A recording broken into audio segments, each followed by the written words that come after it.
Okay, kakabsat, nabuyog yung intro. Okay, ngumsakbay nga mapunta jay, kahit kung mapakumusta ang kayo amin dita Pilipinas. Uray man wagbagbagyo ngem, kung nadagaro dita kat bagyo ka lang Pilipino. Kami ngem, masapol pala nga agan tayo ta narigat. Madamdama kat so kaya di pa ka disgrasyan tayo. Okay.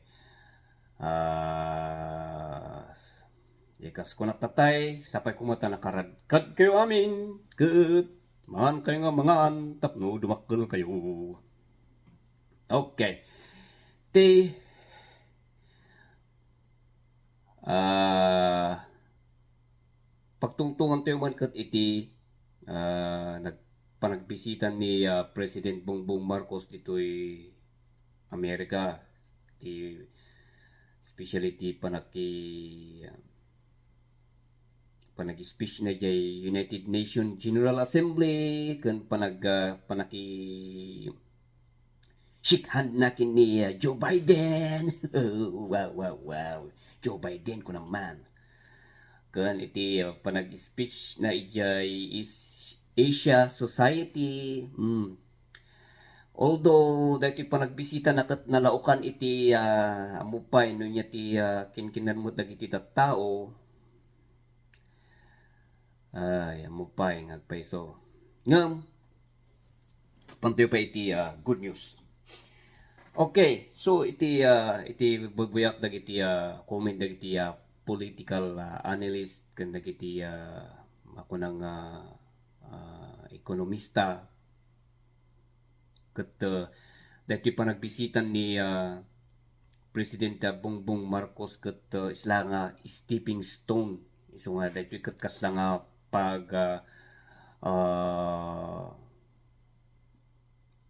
dati ket dati iti step iti panag forward iti Pilipinas panang ipakitan iti Pilipinas nga talaga ket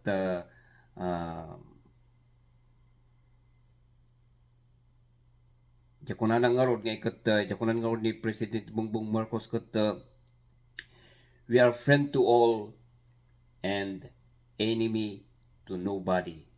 Kumbaga siya niya.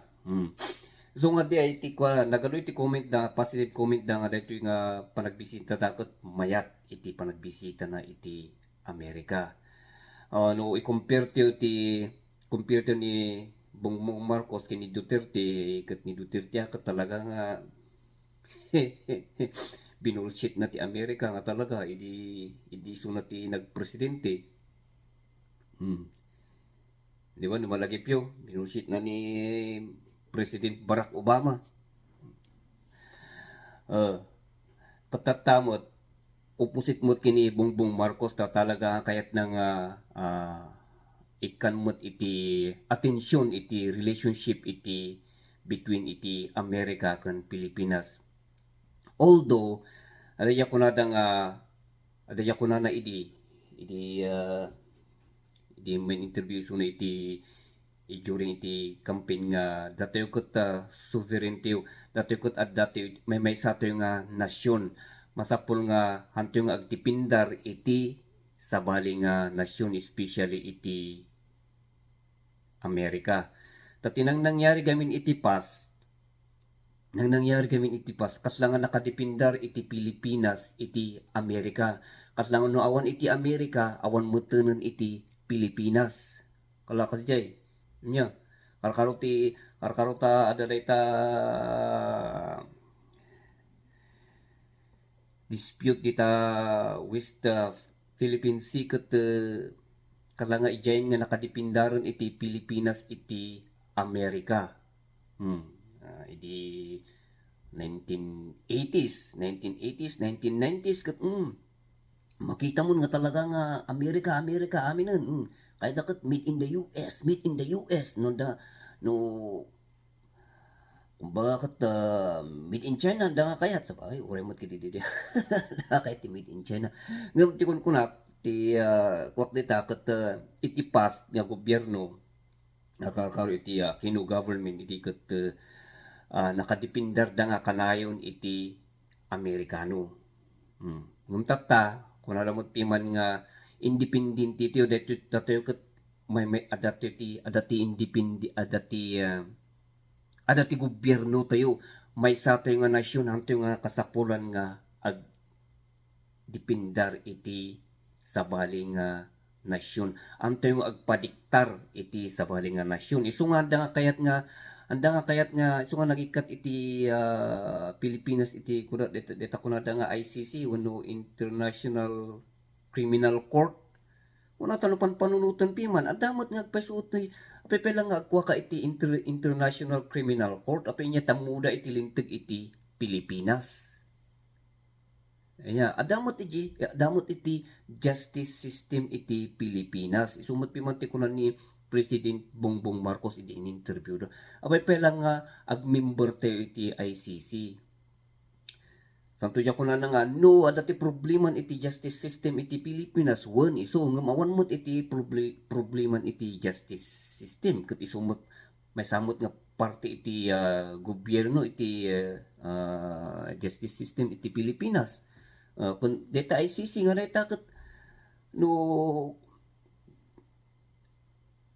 karo no iti crime ket nangyari iti unog ti Pilipinas apay pelangay nga makibiyang iti ICC ket tingor area iti Pilipinas ti nakapasama ka na. So deti kahit piman nga emphasize ni President Marcos although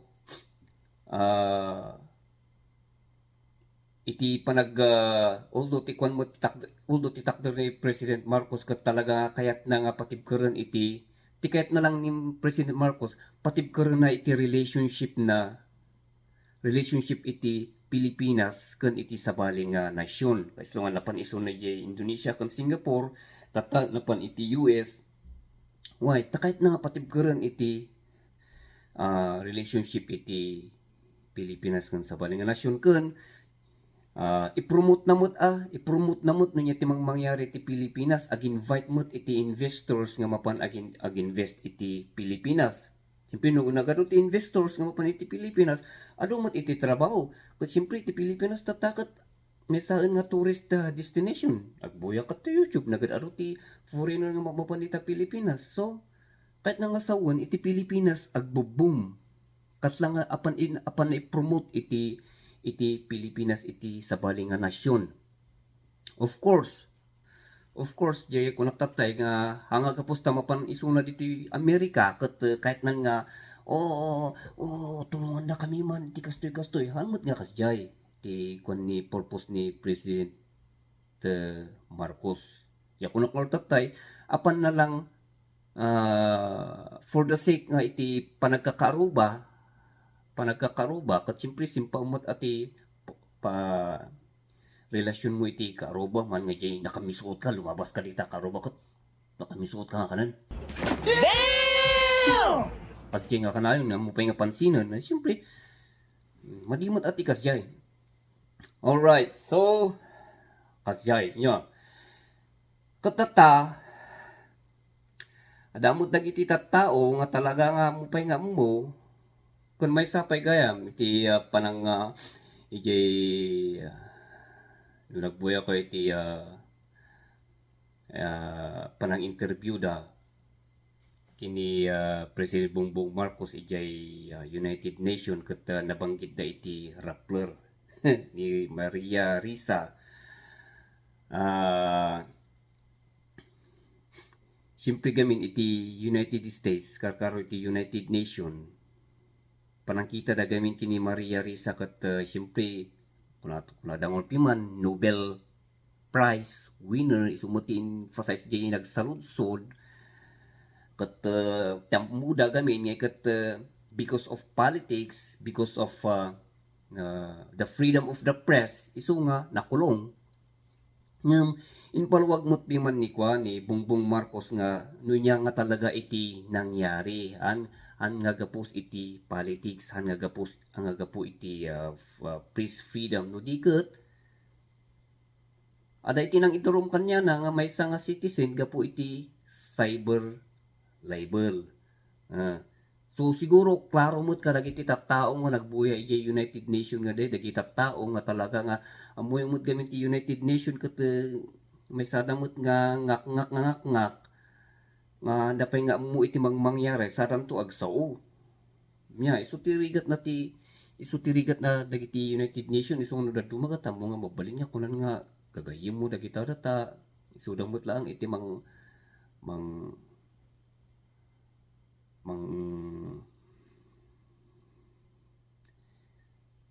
mangkontra kanyang nya. So ajay ket itata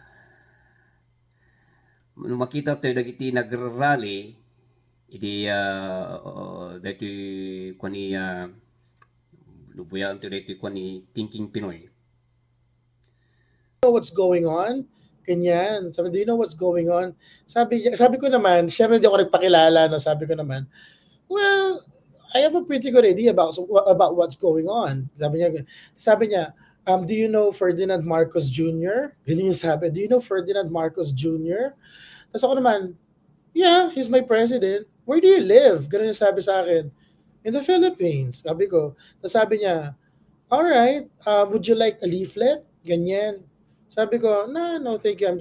Sabi ko, I'm just looking around. Ganyan. Tapos, alright, akala ko okay na, ano, as bakla, lumapit na naman sa akin. Si Ingleserang muher. Sabi naman, oh yeah, get the leaflet, it's free, ganyan. O di kinuha ko yung leaflet, o di binigay sa akin leaflet, sabi daw, Marcos, magnanakaw, Duterte, mamamatay tao, Chenelin, Emerlut, ganyan, the usual. Tapos ako naman, parang sabi ko, okay, sige nga, sabi ko, pop quiz, ganyan. Talaga nung mga bakla. Nung binigyan ako ng leaflet, sabi ko, okay, pop quiz, ganyan. Kasi, binabasa ko yung leaflet, Chenelin, sabi ko, nothing new, ano eksena dito. Yung dulo ng leaflet, ang sabi, ang Marcos regime daw, ay sa kabila daw ng 13 trilyon na utang ng Pilipinas, 13 trilyong pisong utang ng Pilipinas, lalala pa daw. Dahil daw ang Marcos government daw ay kumukuha ng mga onerous loans. Ibig sabihin mga kalokohan ng mga loans, sobrang mamahal na mga loans na parang lugi tayo sa terms and conditions. At bukod pa daw doon ay austerity measures. So in short, na sinasabi ni ang linyahan nila, bali nangungutang tayo, nagtitipid pero nangungutang. So in short, binubulsa lang yung pera. Ganun yung eksena. Sabi ko, wow, complex claim. Kasi guys, basic logic, para mapatunayan mo yun, una, maglista ka ng several onerous loans. Pangalawa, maglista ka ng significant na mga austerity measures, ibig sabihin mga budget cuts, pagtitipid. Tapos, tsaka mo ineto, pag-minusin mo pareho. So, ang first step, syempre, maghanap ka ng onerous loans. So, ako, ang ginawa ko, guys, tinanong ko yung random person muna. Sabi ko, parang sabi ko sa kanya, I see your leaflet here and it says that the Philippines took out onerous loans. Parang sabi ko, I think the Philippines owns about 13 trillion pesos in debt. So parang sabi ko, sige na. I think it's 12, pero sige na, parang 13 na rin yun. Sige, pwede na. So I was like wondering kako kasi parang sabi ko, this Marcos presidency has been in power for for less than 100 days. So sabi ko, do you know of any onerous loans that it has already taken out? Tapos ang si Madam, walang sagot. Sabi niya, well, I'm not very, ganun. Tapos ako parang hala, sabaw. Sabi ko, may sapi yata to ni Lenny. Tapos sabi ko, ay, labo. Tapos nagtanong na naman ako sa isa. Tapos sabi ko, inulit ko lang tanong. So meron mo alam kahit sa onerous loans, ganyan daw. Tapos, wala na namang masagot. Tapos, habang nagtatanong ako, tapos na-frustrate na ako kasi walang makasagot sa kanilang sa tinatanong ko kay simple-simple. may nilapitan, merong guide doon, may ID, nakalagay daw media liaison. So ibig sabihin, siya yung contact point ng mga taga-media. Tapos sabi ko, dude, pwede ba kitang tanungin? Parang, Chong, pwede. Okay. So nakita tayo din yan niya. Nakita din nga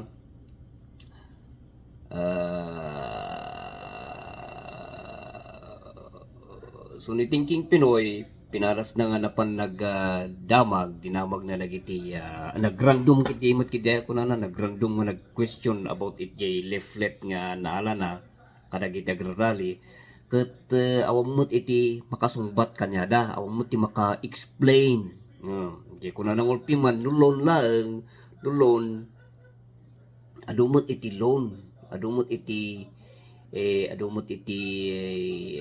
nasyon nga adumot iti loan na nung ita honoris loan tinabag na nun ti kuan ti dinabag na about iti honoris loan awamot iti makasungbat kanyada so ay ngay nga ron di jay agrarally kayo magpeso nga dagiti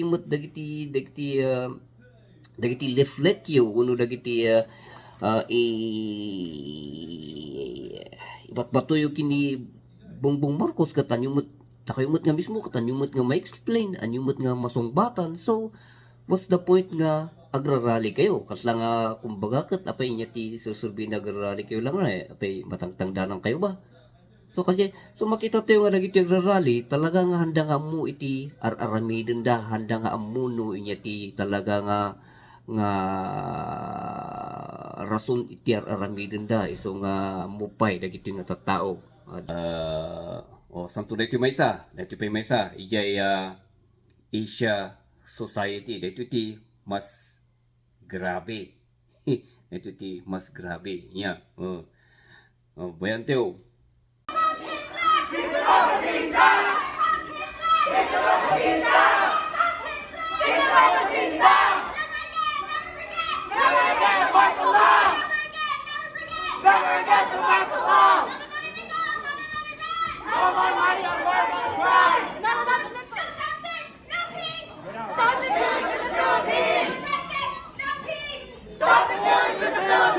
Shame on you, Asia Society, for giving a platform to Marcos Jr.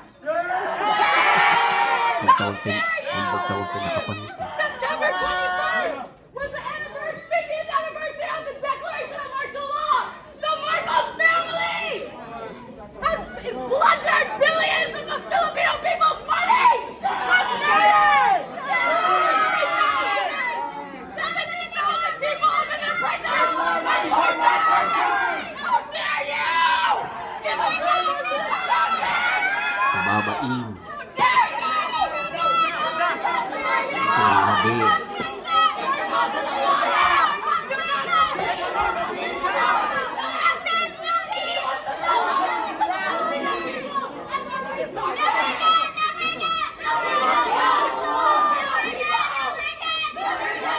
napakasupalda Filipino people plunder their money. He's selling off the Philippines to the highest bidder. It's because of him. Thousands of our people have to leave the country.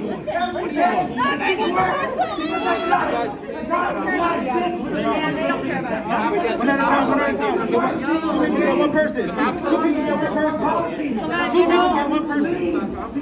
know what onions are $10 a bag?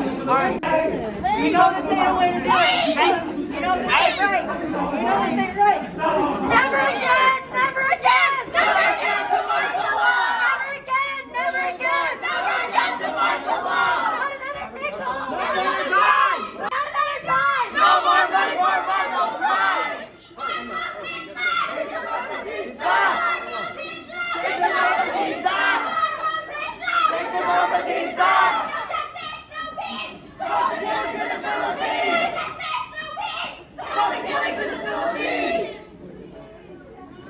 We get down!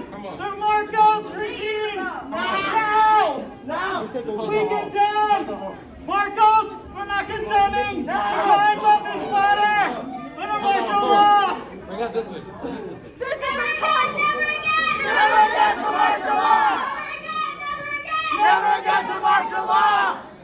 They hurt women! They hurt children! They hurt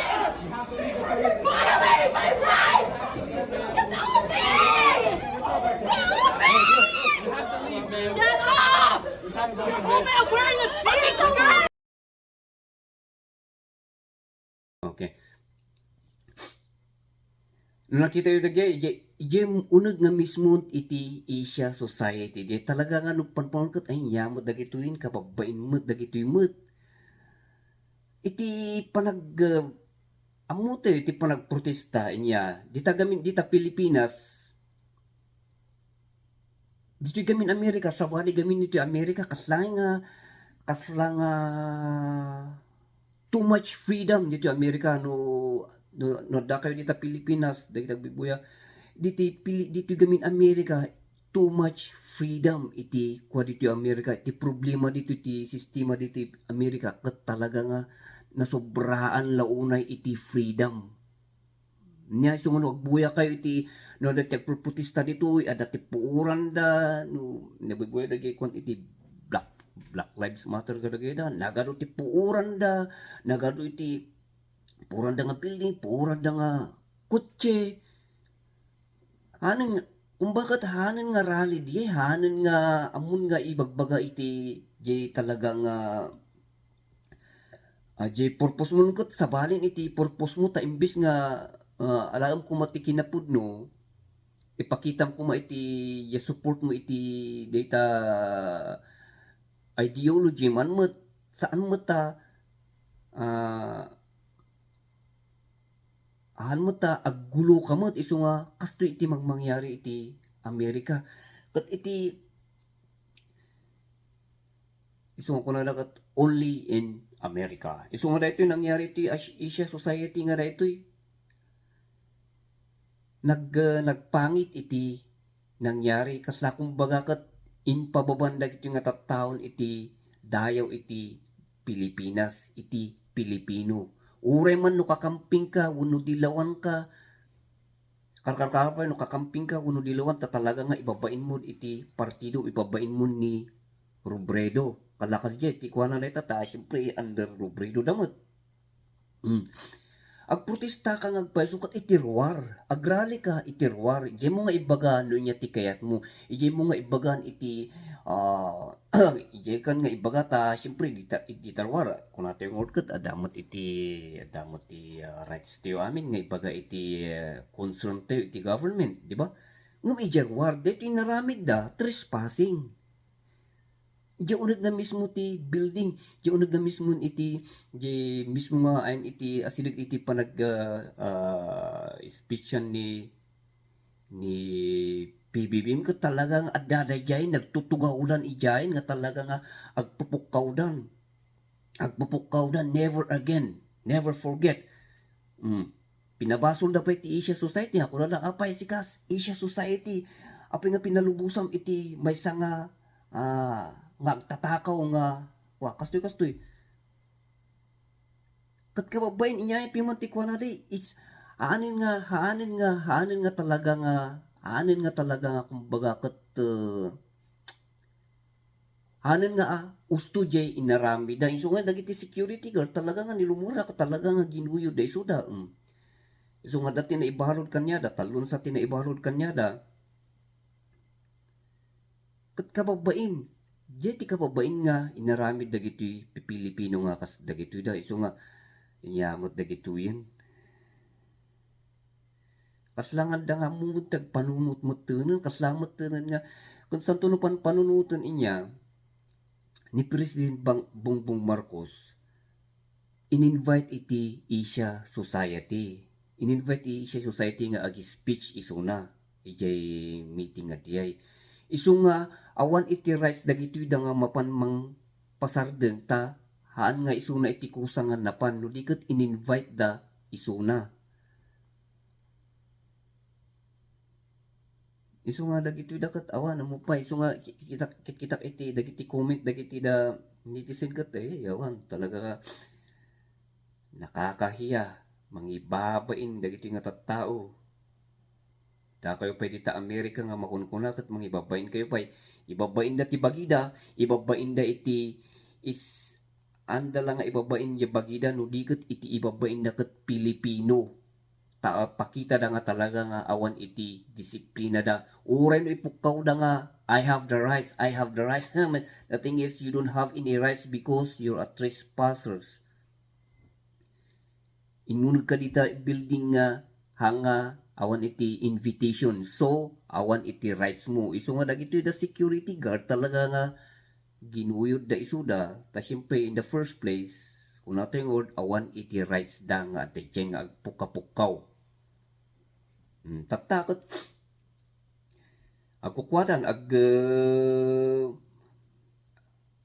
agdaw-dawat dati tulong, nga pagpiyansada ka no, tanay ikulong da nga rod, apay niya mo di tangay nga kinatunggang, agaramid ka ti problema, sa kanto agbirok iti mang tulong kanyam nga agi-donate. Awan. Awan nga talaga dagiti nga tattao. Talaga nga. Kan makita tayo mo piman no kanyak lang Tati makita tayo mo piman nga tarami ni President Bongbong Marcos ka talaga nga kahit na nga simpahan iti ekonomiyan iti Pilipinas. Apay niya ba ti problema jay? Apay nga kanayon to nga ibato-bato nga magnanakaw.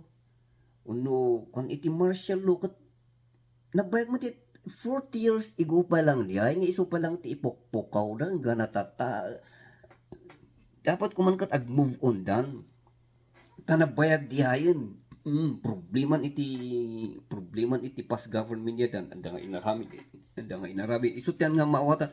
Iso nga na duma, dagito tattao nga agprotesta, anda nga maawatan. Talaga ako mo no, talaga kung mo talaga no inya tinang panunod da ore no nakadegree da siguro gitu ka talaga nga mauawatan inyo nya ano pan panunutan no apay nga nabiyag iti Marcos no apay nga adda iti Marcos manen gaputa dagiti tattao iti gobyerno handa nga inaramid iti trabaho da tano inaramid ako iti trabaho da awan ko iti Marcos. Di ba? Di ba kasi iti ko na di? Di lang, simple lang di. No inaramid ko manikuri, iti trabaho na idi, kat inpakulong na iti Marcos, tanagalutin pa, accuse na kanyada, awan ko mati Marcos tatan, ang mga presidente ni Bongbong Marcos tatan, inaramid da. Iso nga dagiti agrarali, da kayo nga agrarali, awanan iti part yun nga agrarali, tanalpas daytan, idi pa lang daytan. Uray nagpukapukaw kayo, kung nada nga rod, uray nagpukapukaw ko, presidente ni Bongbong Marcos. No sino man ti niya dapat naman nga talaga nga pabasulan niyo, kat dagiti gobyerno iti naglabas, tanda nga inaramid iti trabaho da. Kaya lang, yay. So nga useless iti rally ito tata o matlaan. So kasi ngor kakabsat kat wala no kasi iti mangyari anto latang pakibyangan na gito da. Tayo importante as long nga ti presidente ni Presidente Bongbong Marcos kat awaramidin na iti part na yung simpati economy ay kat awan lata sa ramidin tayo kitantayo lata anto yung agpapiktar ka dagito da tawan mo't lang dagito da nga tatao talaga nga anda nga mo taramidin na okay nga rod kat sa ating tumunag kikita iti sangon iti telepono.